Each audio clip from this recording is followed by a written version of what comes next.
Em nome do Pai, do Filho e do Espírito Santo. Amém. Meu amado irmão e irmã que reza comigo nesta manhã de terça-feira. Bom dia, Deus te abençoa ricamente. Sob o olhar dos santos anjos, iniciemos com alegria o nosso programa nesta manhã tão abençoada. Vivemos num mundo cheio de exigências, cobranças e preocupações. Porque o homem moderno corre muito atrás das coisas materiais, das obrigações profissionais, dos compromissos sociais e das necessidades da vida. E ai de quem não correr. Se você não corre, você vai ser engolido. Se você não cuidar dos seus negócios, do seu dinheiro, o imposto do governo vai comer tudo. E você vai ficar sem nada. Mas, mesmo na correria, nós precisamos ter aquele espaço para Deus. O espaço para o Senhor é imprescindível. Porque frequentemente acontece algo muito perigoso na minha vida e também na sua. Porque os sacerdotes, o bispo, também precisa mexer muito, andar muito, trabalhar muito, porque senão a gente perde almas para o demônio. Porque a missão nossa de sacerdote é salvar almas, é trazer gente para Deus, trazer de volta os afastados, acolher os que estão vindo de outras denominações, que dá um trabalho danado, mas o amor do coração de Jesus no coração do Padre suplanta isso e a gente acolhe com tanta alegria os irmãos nossos que estão vindo, uns voltando para a igreja depois de muitos tempos, outros vindo, porque estudou a patrística, escutou palestras maravilhosas, os fundamentos da igreja de Nosso Senhor Jesus Cristo e diz, como me dizia, eu não posso ficar fora da igreja, porque eu conheci a verdade e eu não posso ficar lá, eu tenho que vir para cá. É assim mesmo. Então nós temos que correr muito, mas qual é o perigo? Deus vai sendo colocado em segundo plano. Eu não posso colocar a pastoral no primeiro plano. Eu não posso colocar minhas atividades de sacerdote, de bispo, em primeiro plano. Primeiro plano é Deus. Eu tenho o costume de levantar cedo e rezar. Porque se você não reza de manhã, você pode ser atropelado pelas coisas do dia. Às vezes você vai rezar, chega um problema e você acaba postergando a oração. Oração adiada, oração fracassada. Essa é a grande verdade que nós temos. Por isso, eu quero compartilhar com você nesta manhã, com muita alegria, esse tema maravilhoso. Dar a Deus o lugar que é de Deus. O ser humano foi criado para trabalhar, construir, servir e viver suas responsabilidades nesse mundo. Você como pai, como mãe, e essas mães guerreiras aí do homeschooling que cuida de tudo, cuida dos filhos, estuda, prepara a aula para dar estudo para os seus filhos. Que coisa maravilhosa, como Deus abençoa isso. A fé cristã nunca desprezou as realidades humanas. Porque uma mulher, dona de casa, mãe, ela não pode ficar o dia todo na igreja. Um homem, com as suas obrigações, não pode ficar o dia todo na igreja. Mas você tem que ter o tempo para Deus. Mas não é obrigado a ficar o dia todo na igreja. Nem as monjas nossas aqui de Formosa, contemplativas, observantes, elas ficam o dia todo dentro da capela. Elas têm o quintal para arrumar, a horta para plantar, a casa para organizar, as coisas de Deus para fazer, os trabalhos manuais para realizar, confeccionar casula, paramento, essas coisas todas, cuidar da cozinha, cuidar das doentes. É assim. Então, todos nós temos realidades que nós precisamos cuidar. Mas nós devemos ter o quê? Isso aqui, o monaquismo, as monjas, os monges ensinam para nós. As monjas e os monges autênticos. Porque tem muita gente hoje que não é mais autêntica na vida contemplativa. Eles nos ensinam que precisa, no coração do crente, estabelecer uma ordem interior que não pode ser invertida. De maneira alguma. O lugar de Deus é o lugar de Deus. Isso é muito bonito, você vê nos Carmelos, nos mosteiros, nas comunidades de vida que tem adoração. Tem muitas comunidades de vida que tem adoração 24 horas por dia. Lá na sede do Hesed, em Fortaleza, tem adoração o dia todo, a capela linda. Está ali Jesus exposto 24 horas por dia e os missionários se revezando na adoração. Aí tem gente que fala que isso é bobagem, que não precisa disso. Ora, como não precisa? O que sustenta a igreja é a oração. Se nós fecharmos os mosteiros, a igreja só soba, vai ao fundo. Porque quem nos sustenta também é a oração dos contemplativos. A vida contemplativa, ela existe na igreja para que sejam lugares de maior intensidade orante. Eu preguei retiro no final do ano passado para o Mosteiro Beneditino de Brasília, lá com Dom Paulo, nosso abade maravilhoso. Como é importante a vida daqueles homens. É muita coisa no mosteiro, mas eles rezam. Logo no despertar, quando é 5 horas, já está todo mundo levantando para orar. Você reza ele pelas 9 horas, reza ao meio-dia, reza às 15, reza às 18 horas e reza lá às 20, 21 horas. São muitas orações. Naquele banco duro da capela, banco penitencial. Essa gente que tem tempo para orar, porque entraram ali no mosteiro para ser homens contemplativos, como as nossas irmãs, as beneditinas, as nossas redentoristas aqui de Formosa, as irmãs do Carmelo, as carmelitas, levantam cedo para orar, mas tem muita coisa que fazem. Trabalham muito também nos mosteiros, porque eles colocaram a ordem, eles têm uma ordem. E no mês que vem nós vamos trabalhar a regra de São Bento.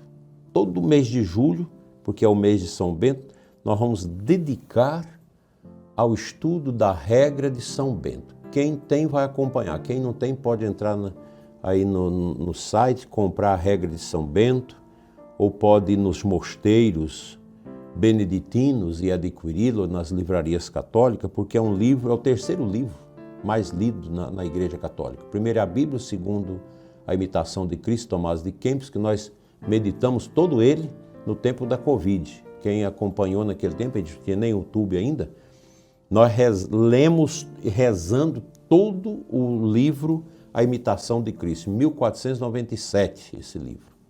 E depois a Regra de São Bento, é o terceiro livro mais lido, né? Então, minha gente, quando Deus deixa de ocupar o centro, tudo começa lentamente a perder equilíbrio. Por que tem tantas ordens religiosas morrendo na Europa? E aqui também no Brasil tem muitas. Porque tiraram Cristo do centro. Umas disseram, não, porque nós colocamos o pobre no lugar de Cristo. Opção preferencial pelo pobre. Não entendeu o que é isso. Opção preferencial pelo pobre tem que começar pelo mais pobre, o Cristo na cruz. Sem a opção fundamental por Cristo, o seu trabalho com os pobres não vai dar em nada, como já tem dado. Muita gente que gritou em favor dos pobres, não fez nada para os pobres, já morreu e continua aí todo o sofrimento dos pobres, né? E Jesus diz, os pobres sempre tereis convosco.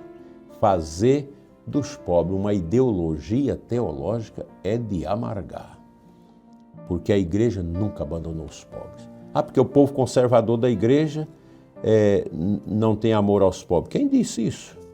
Vai nas paróquias conservadoras, vai na administração apostólica de Campos. Todas as paróquias deles têm trabalho social.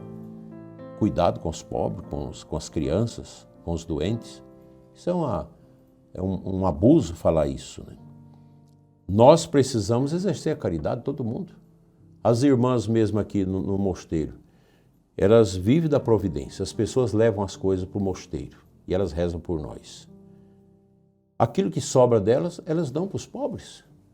Porque os pobres estão sempre ali pedindo, né, na porta do mosteiro. Sempre a porta dos mosteiros foi visitada pelos pobres. Se não tem nada, não tem como dar. Mas quando tem alguma coisa que está sobrando, Dá. E muitas vezes as irmãs são privadas de certas coisas para ajudar os pobres. Basta ler a vida de São Benedito, de São Francisco. É assim. Por quê? Porque Cristo ocupou o centro. Quando Cristo está no centro, nada vai ao desmantê-lo. São Cipriano de Cartago, no século III, bispo e mártir, dizia: nada pode ser preferido a Cristo, porque nada existe acima da verdade eterna. E São Bento também vai dizer: nada antepor a Cristo. Nós vamos estudar isso no mês que vem. A regra de São Bento é uma regra fundamental: nada se antepõe a Cristo. É uma frase forte. Hoje muitos vivem como se Deus fosse apenas um detalhe. Um detalhe opcional na existência. Quando sobra tempo, reza-se. Quando dá vontade, participa-se da missa. Quando aparece uma dificuldade, procura Deus. Mas o coração humano não encontra paz enquanto Deus não ocupa o lugar principal. E aí a gente lembra Fulton Sheen. Eu fiz questão de estar citando frases de Fulton Sheen durante esse mês. O homem não elimina Deus da própria vida sem acabar adorando alguma outra coisa. Olha que verdade. Você vai abandonando Deus, você está criando um ídolo. Está colocando o trabalho no lugar de Deus, os negócios no lugar de Deus. Não é assim. Quando Deus é retirado do centro, outras coisas começam a tomar o lugar dele. Por exemplo, o dinheiro, o poder, o prazer, a ideologia, o ego, a vaidade, a aparência, a obsessão pelas opiniões humanas. Então nasce o quê? Uma alma inquieta, cansada e fragmentada, porque perdeu a centralidade em Cristo. Talvez o Senhor esteja chamando a mim e a você hoje a organizar mais a nossa vida espiritual. Eu preciso, pessoalmente estou dizendo que eu preciso organizar mais minha vida espiritual. Há pessoas muito ocupadas exteriormente, mas espiritualmente vazias. Trabalham muito, resolvem muitas coisas, mas já não rezam com profundidade. Já não silenciam bastante diante de Deus. Já não alimenta a alma. E o coração começa a secar. São João da Cruz, no século XVI, ensinava que a alma criada para Deus sofre quando se prende excessivamente às coisas passageiras. Que verdade profunda! Dar a Deus o que é de Deus significa oferecer-lhe o coração, devolver-lhe o primeiro lugar, reservar tempo para a oração, viver na verdade, buscar a santidade e não negociar a consciência. O cristão vive no mundo, mas não pertence apenas a este mundo. Neste mês do Sagrado Coração de Jesus, somos convidados justamente a recolocar Cristo no centro da nossa vida. O nosso coração está no centro e Jesus deve estar no centro da nossa vida. Seu coração e o meu coração precisa cada vez mais continuar esperando com confiança, com adoração, com fidelidade e com muito amor. Cristo quer isso de nós. Talvez hoje seja o momento de recomeçar interiormente. Então você pode recomeçar orando mais, buscando a confissão, a Santa Missa, os sacramentos, recomeçar a intimidade com Deus, ter água benta em casa, o sal bento, porque nenhuma realidade humana consegue preencher plenamente a alma criada para o infinito. Amém.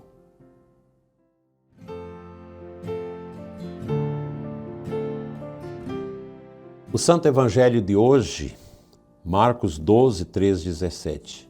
Alguns fariseus perguntaram a Jesus: é lícito pagar imposto a César ou não?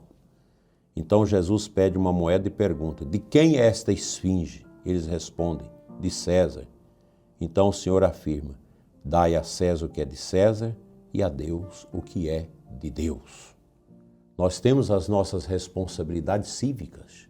Pagar o imposto, embora no Brasil é complicado, que é o país com mais imposto no mundo, e nesse atual governo aumentou demais os impostos.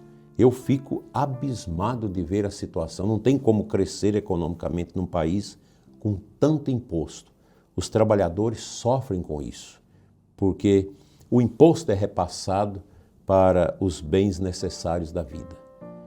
Mas nós devemos, porque se a gente não devolve o imposto, a nação também não tem como dar aquilo que nós precisamos, a segurança nacional, a segurança nas nossas cidades, a saúde, a educação.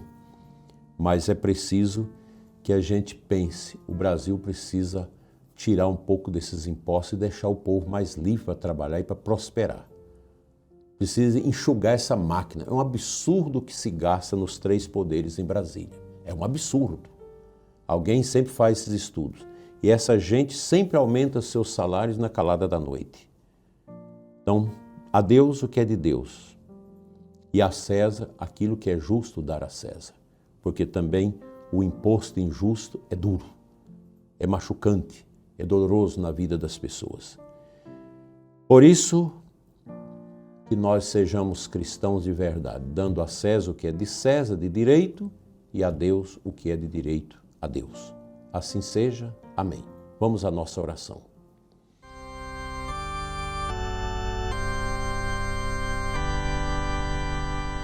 Senhor Jesus, reina novamente no centro da nossa vida. Livra-nos da dispersão, do excesso de preocupações sem alma e da superficialidade espiritual. Ensina-nos a dar a Deus o lugar que é de Deus, que o trabalho não nos afaste da oração, que as preocupações não destruam nossa paz, que as coisas passageiras não ocupem o centro da nossa vida e o espaço eterno de Deus em nós. Sustenta os que hoje vivem cansados interiormente, os que perderam o sentido espiritual da vida, os que estão afastados da fé, os que na vida religiosa estão desanimados, na vida sacerdotal também. Que todos sejam animados pela Tua santa verdade e que os anjos de Deus venham em nosso auxílio. Sagrado coração de Jesus, fazei-nos confiar cada vez mais no vosso amor. Amém. O Senhor esteja convosco, Ele está no meio de nós. Abençoe-vos Deus Todo-Poderoso, Pai, Filho e Espírito Santo. Amém. Fique em paz, abençoada terça-feira para você e os seus. À noite, às 20 horas, a gente se encontra aqui no canal para a nossa oração da noite.